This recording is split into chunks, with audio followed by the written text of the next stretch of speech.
Today I'd like to talk about the Khadas Edge2 board.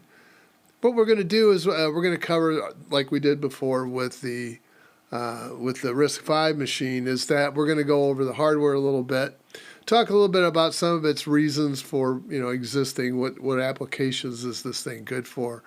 Then we'll delve into some of the demos and see how well it performs.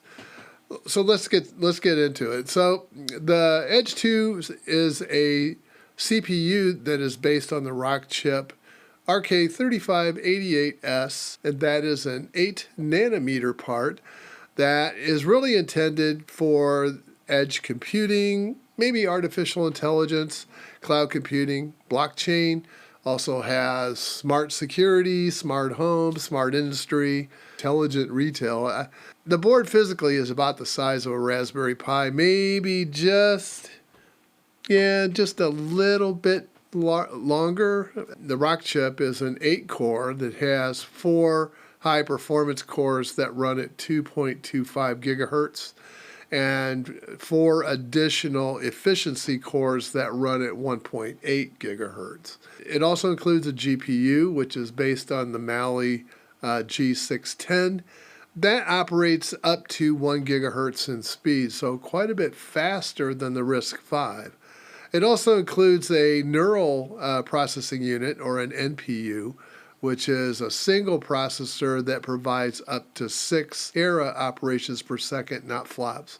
Flops is floating point operations. This is integer operations, which is, there's a lot of difference between the two. Normally, supercomputers are tagged in teraflops, and the smaller ones are just in tops. You'll notice on the board across the top there is an HDMI 2.1 port in the middle, and then to the right is a USB-C.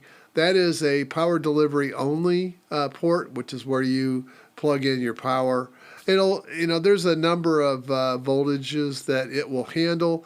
The one that you could purchase with it is a 5-volt, 30-watt device, and that's all you need to get it going. The USB port to the right of that is a USB 2.0 port for your keyboard. There's on the left of the HDMI is a combination port. It delivers USB 3.1, also does power delivery, and it also has a display port, and that is a 1.4 version, so that will handle up to 4K at 30 frames per second, I believe.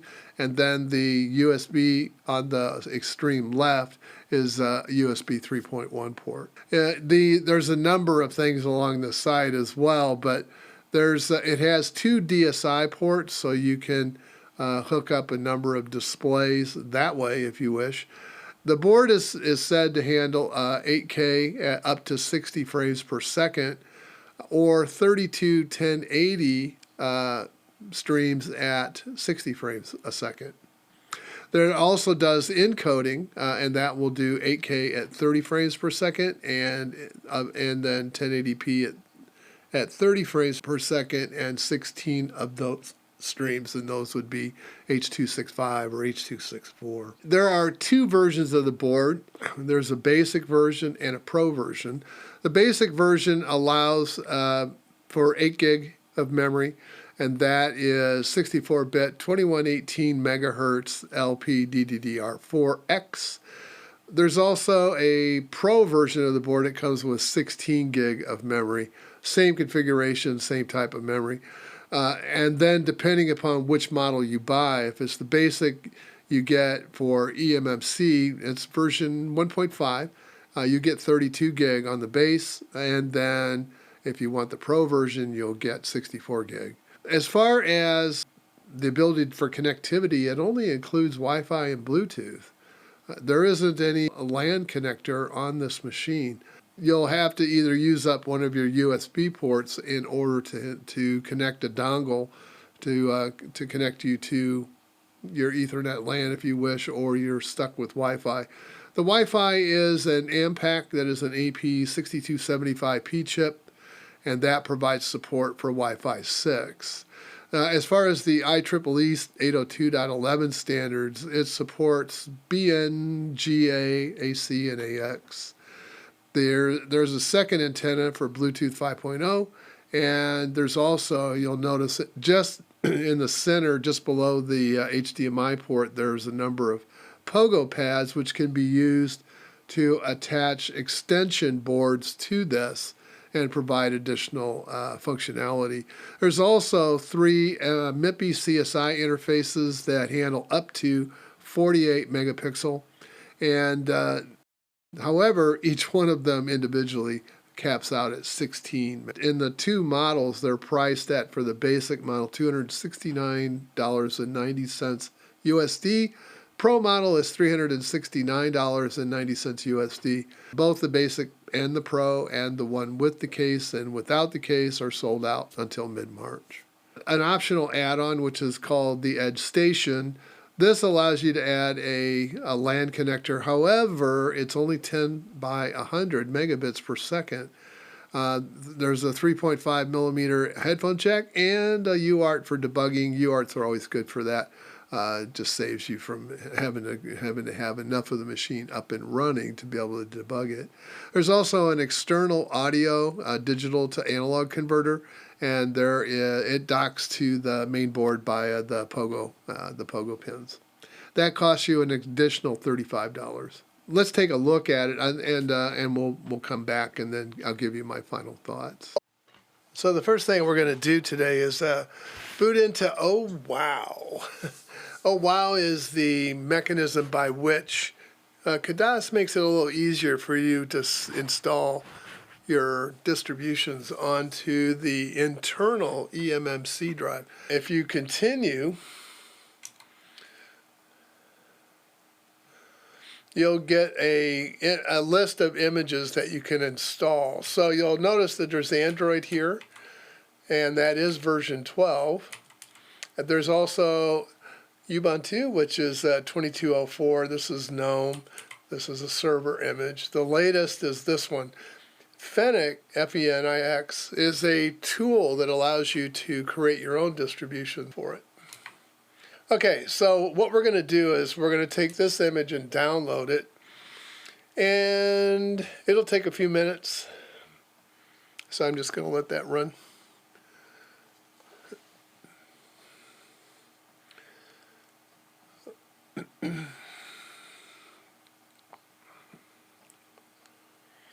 You, of course, will not have to wait, like the rest of us will.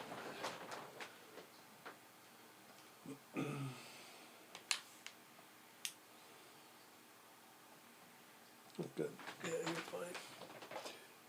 Once we're ready to go back up. Well, I guess I should have that on now. Yeah. I'm just going to take a look. Okay, so we're going to go ahead and install.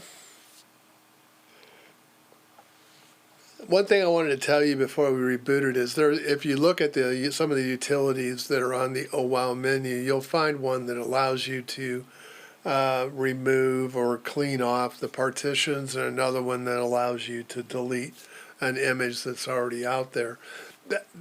You don't have to do that unless you're just wanting to use it for something else. But the install process will clean up everything before it begins anyway. So I don't know if there's some way to be able to have multiple distributions on the same machine. I have not seen how to do that because Oh Wow will clean off the old one that's there. So yeah, it doesn't give you an option to install side by side. At least I haven't found one. The first thing we'll want to do is what we always do. Let me make that a little bigger for you.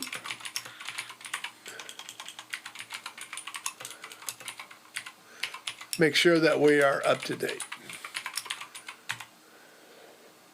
Then the password to log in is user ID is Khadas, and the password is Khadas. So obviously you'll want to change that as soon as you can. We'll take a look and see if there's any other open passwords that are on this. Probably root, I'll bet, is probably open. So we'll want to take care of those passwords as well. All right, so I'm going to go ahead and reboot it.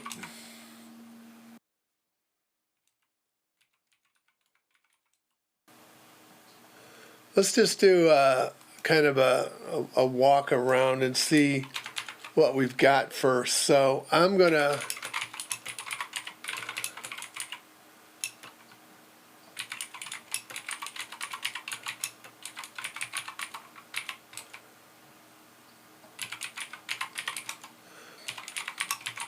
check the password file first. Yeah, root has a password. So we'll want to definitely change that one.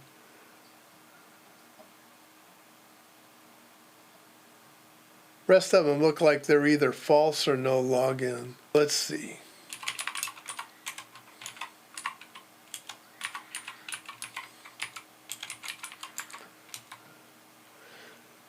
.04.2, that is current. We have 510.66. So this kernel is probably one that they are using like they do on some of the other ones as their build kernel. So yeah, they're putting in what they need into this, and then they always feed them up, and so eventually all of the drivers and everything that they're working on here will work their way into the next kernel build. So yeah, so if you're wondering why this isn't 5.15, that's why, as that is a build kernel. I think we should check memory. So we're taking about, this is GNOME, so this is about 910 meg.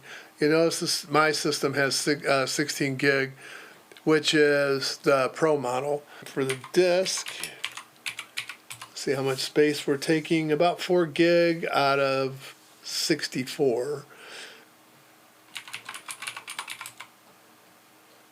Yeah, it's the memory is about 7%, so it's using about a 1.07 gig, which for GNOME that's about normal. Let me see, now we do have sensors here, so let me drag this down a bit and see how many. Wow, they've got a lot on here. So we're running about 48C right now. So the first test I want to do is I want to check out SDL2, and SDL2 is normally where they bring in, that's OpenGL, and it has 3D support, like direct 3D support in it. So if we want to do anything with 3D objects, then we'll need SDL2 support for the GPU. Now, currently, if I go to see if GNOME recognizes the GPU, it tells me it's unknown. There's a couple things we're going to do today that's going to break X11. There we go.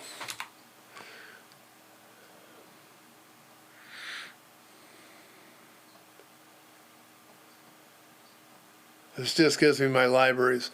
Now I'm going to go get some test software in order to see if this is actually working or not. We'll do that.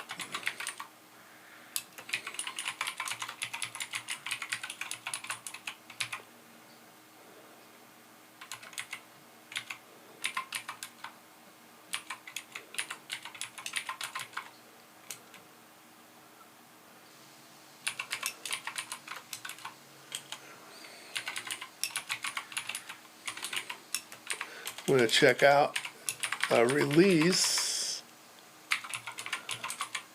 specific version number.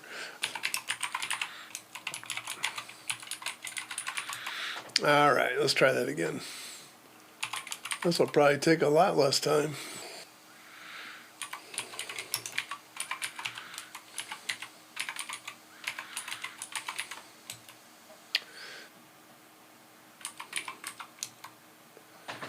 Okay. We'll let this run for a little bit. See what frame. That is ridiculously fast.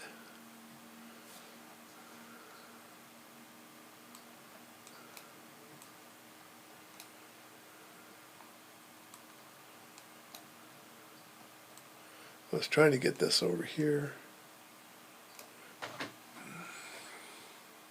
It's not really bothering the machine that much. got that one core is about 30%. Now I've got a couple of them that are up at 30. 4,700 frames per second. Yeah. So the SDL2 check for OpenGL is working. Next thing I want to do is a WebGL test. So let's go back out here. Let's see, first of all, what do we have? No snaps. Okay, good.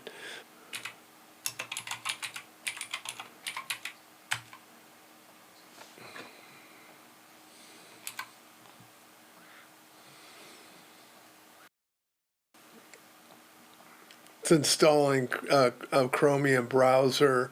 The default for Ubuntu is to bring it in as a snaps. Well, can't use the snaps when we're going to test WebGL. It won't work.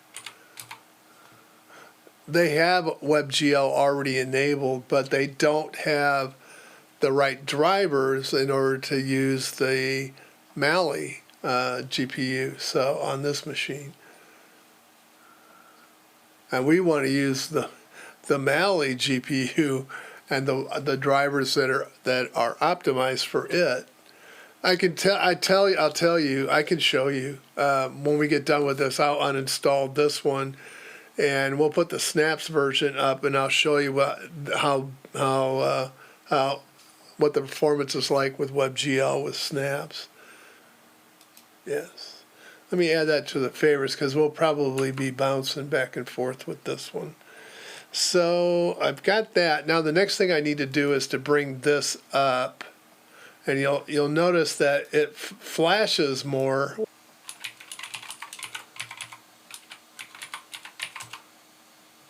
There we go. Okay, so the ones I'm looking for are override,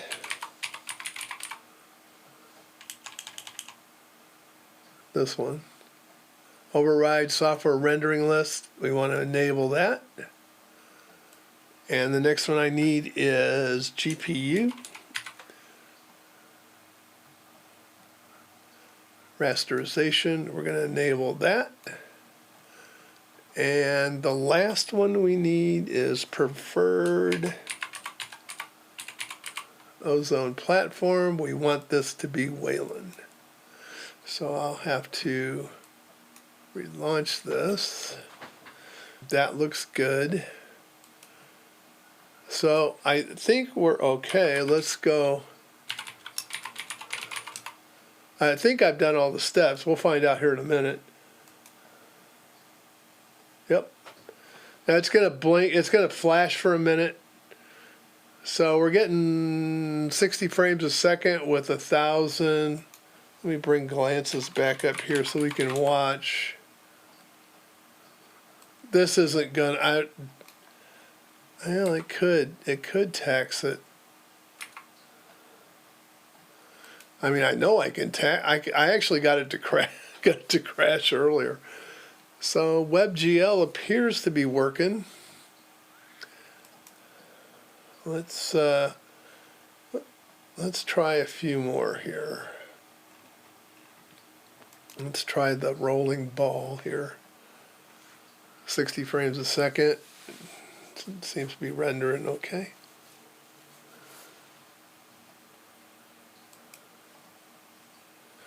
Yeah, it's definitely pushing the load over to the GPU because the CPU is not doing much.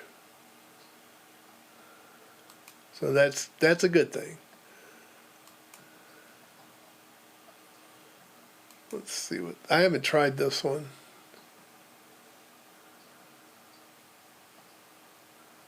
That's pretty good.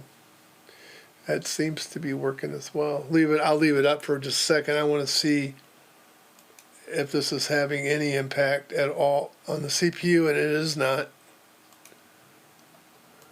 Okay. More fish. Got one. About 10. Yeah, 14%. That's nothing. Let's push it up to 100. 15%. Let's push it up to 1,000.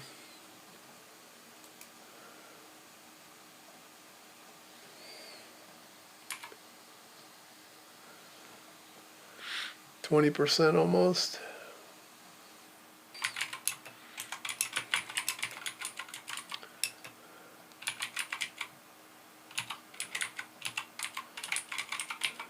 I think it was called Chromium browser. Yep. Let's get rid of it.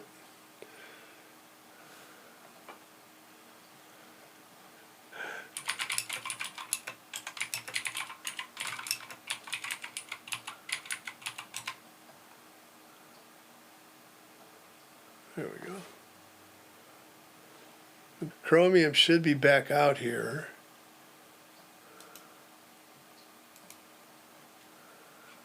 Okay.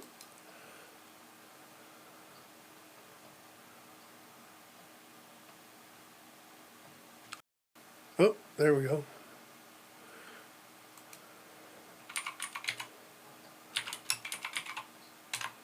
Let's take a look. All right, let's try the aquarium.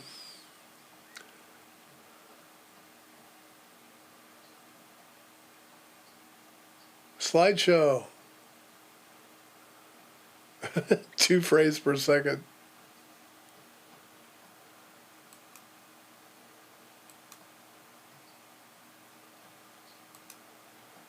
I don't think this would make a lot of sense, because if you're bringing video in, you're already streaming video. Yeah, I don't think I need to do that. I might go try the WebGL test though, because this is running on an x86. I might try that and see what happens. This will be interesting.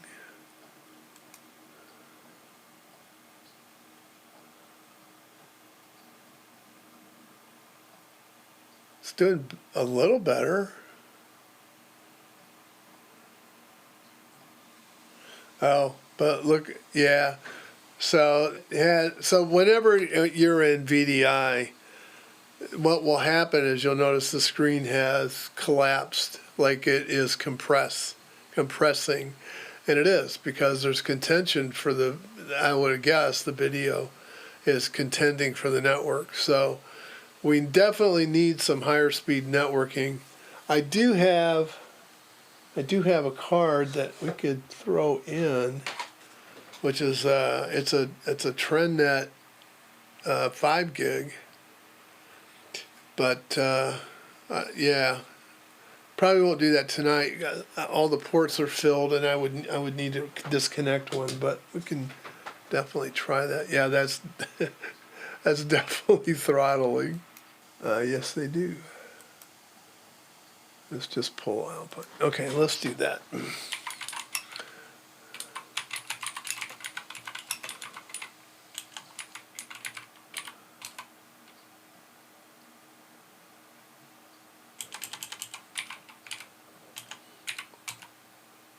There we go. Hi there. Okay, so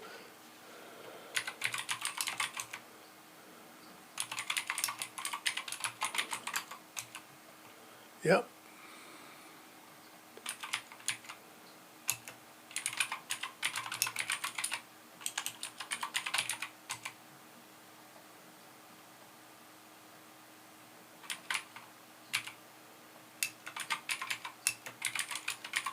Oh, so quickly we forget.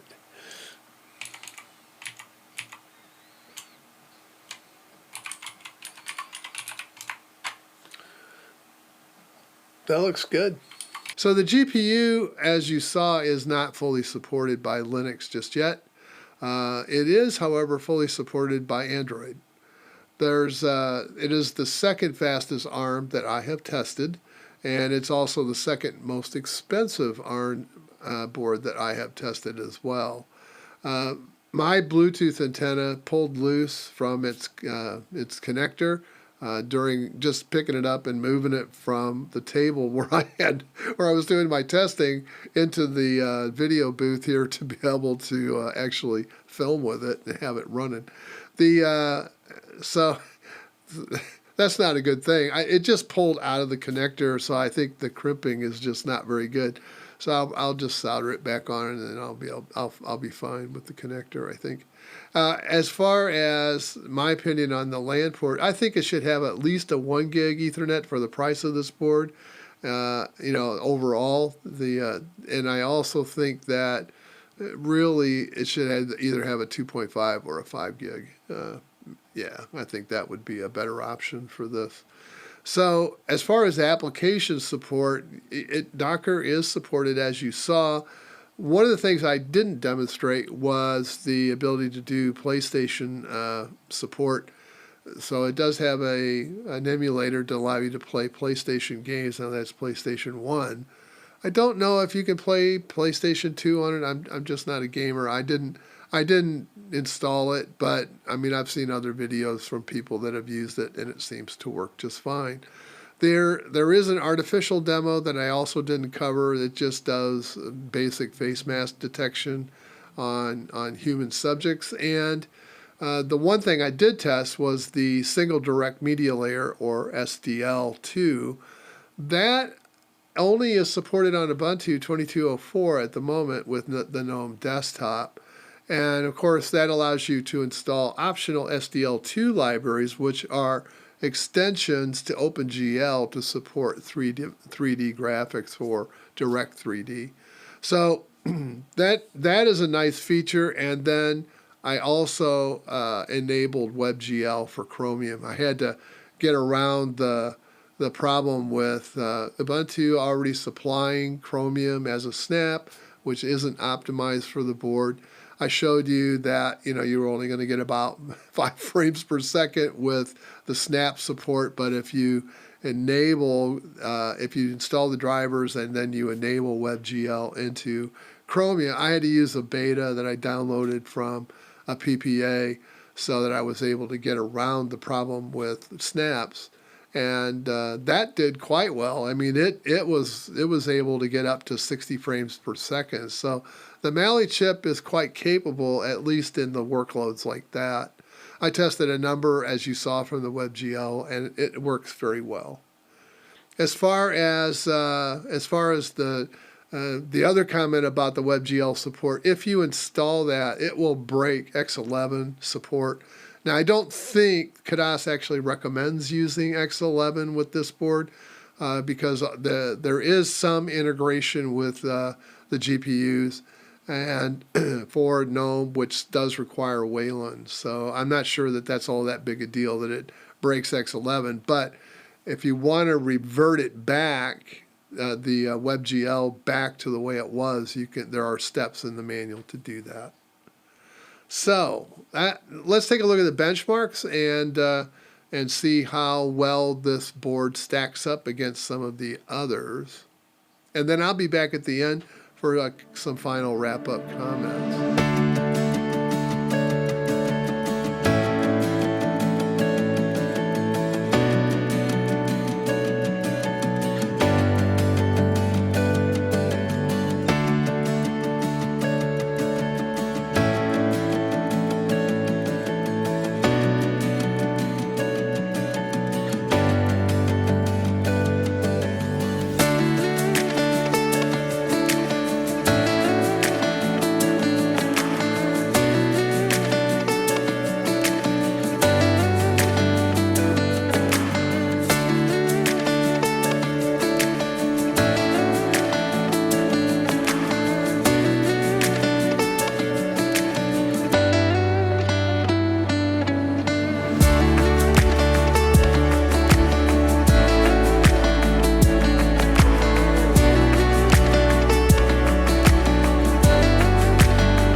I think from the benchmark test, you can clearly see.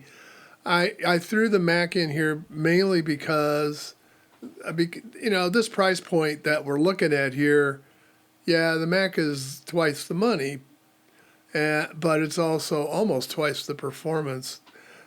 The thing that's really hurting these small these small single board computers or system on a chip, what's really hurting them is they do not have the I/O performance that we need. Now, in some of the other areas, like in one of the cache benchmarks, the Edge2 beat the Mac Mini. So, yeah, it's not invulnerable to this, but I think, there's really three things that need to improve. Now, this isn't criticism of Khadas in particular. It's needs for across the board if ARM is to be a successful competitor. One, we need NVMe, and we need it with PCIe 4 with all of the lanes in order to get the maximum amount of performance out of that device. We're not getting that. I mean, that's been a hue and cry of mine for quite some time, is we still need that.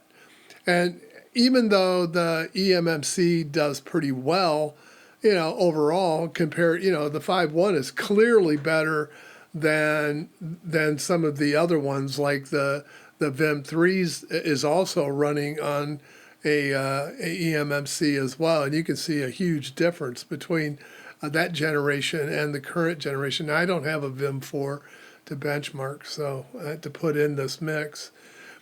But the lower end ones like the Pi and so forth, that's fine. I mean, they don't. I've said this before. They aren't competing in this category. So is it? I guess the question is the performance of the Edge2 worth the money? And the answer is yes. I think so. But you just remember, you're going to have to add on some things to make it worthwhile. So, like, you're going to have to put a LAN card, a LAN adapter in it of some kind in order to get your LAN performance up. Wi-Fi, I would, in an edge environment, yeah, no thank you. I don't think I would put a Wi-Fi environment in an edge environment or even a cloud environment. That's just you're asking for your lunch there. Yeah, overall, the Edge2 is a very good machine. And is it a desktop replacement for me? No way. I'll stick with the Mac Mini for now until there's a competitor that's able to supplant it. Now that chip on the Mac Mini I'm running is an M1. That's not even the newer machines that are available now. So yeah, take that for what it's worth. So anyway, that's all I had today. I hope you enjoyed this look at the Khadas Edge2. I think it has a lot of promise. I think it still needs improvement, and hopefully maybe the next generation will give us that. Hope to see you all again in the next video, and bye for now.